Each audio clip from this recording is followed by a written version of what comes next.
What's going on YouTube? I'm really excited for this episode because I've got some snake eggs. G'day, my name's Luke and I'm an avid reptile and amphibian keeper. On this channel you'll see DIY tutorials, care videos, herping clips and plenty of other animal related content. Please make sure to subscribe and check out what my animals and I are up to.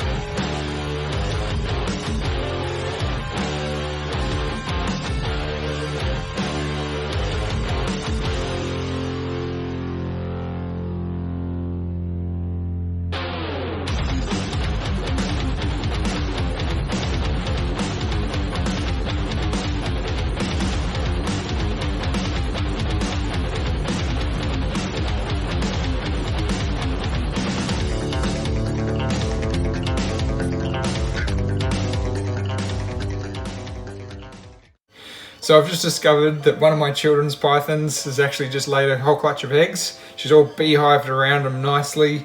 She looks fantastic, but I just don't know how many eggs are in there. And to be honest, I think she may have been sitting on them for at least a few days. So now I've got to get in there and take her off the eggs and put them into the incubator. This snake's done maternal incubation very well in the past, not for me, but for the previous owner.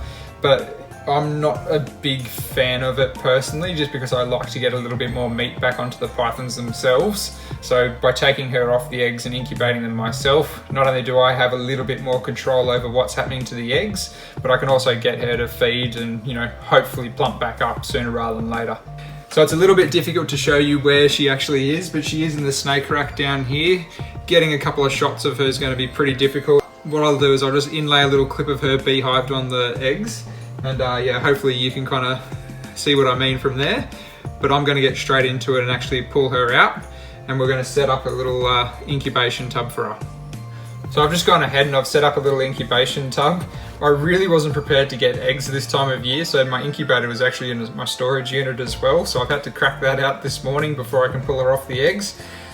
So I've set up a little incubation tub. I'm just using perlite in here. There's a little layer of water in the bottom. And then I've just got a piece of egg crate on top, just to kind of act as a bit of a diffuser between the eggs and the actual perlite itself. You can see the water in there kind of slushing around a little bit.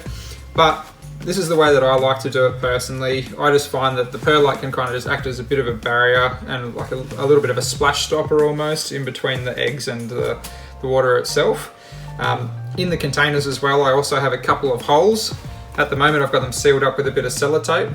But there's a little hole there, so if I need to put some more air into the incubation tub, I can take the sellotape off and let the air go in. And I also have a hole in the top of the lid there as well.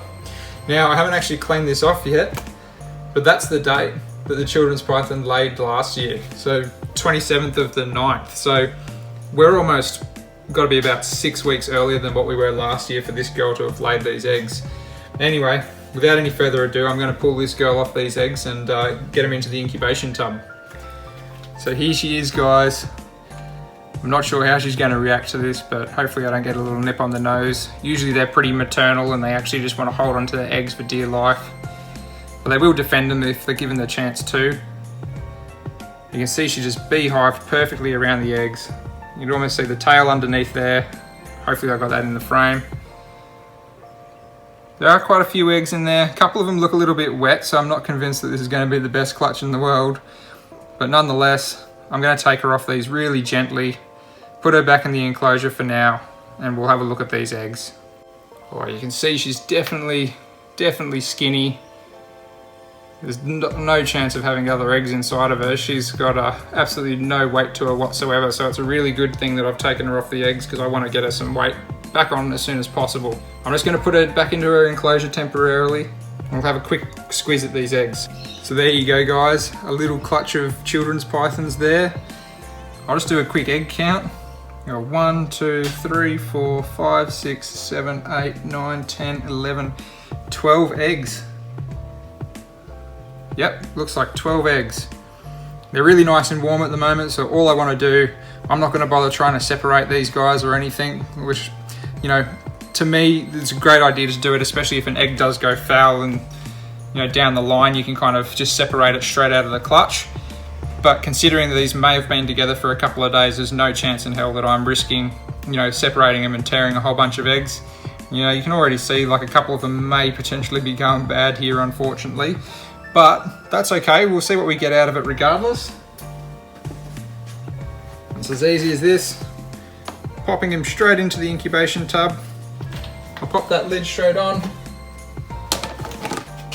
like that, and we'll go and chuck them inside the incubator.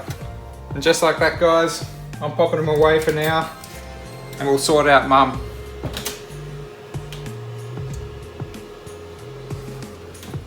Hopefully we get a few babies out of that, but we'll see what happens. So here's poor old mum, definitely very skinny. I'll just give her a quick once over, see if I can feel anything that's just obstructing her insides at all. She's feeling pretty good. Doesn't feel like she's got anything caught in there whatsoever. Sometimes they might have like a little follicle or something that just doesn't develop into an egg, a little ova that just gets caught up in there. Sometimes they have retained eggs. You know, this is all just part of breeding animals. But she looks pretty good to me.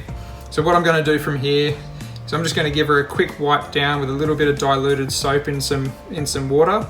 And that's just basically to wash the egg smell off her, because otherwise these little girls, they're so maternal that they just want to go and find their eggs and keep them nice and wrapped up and warm.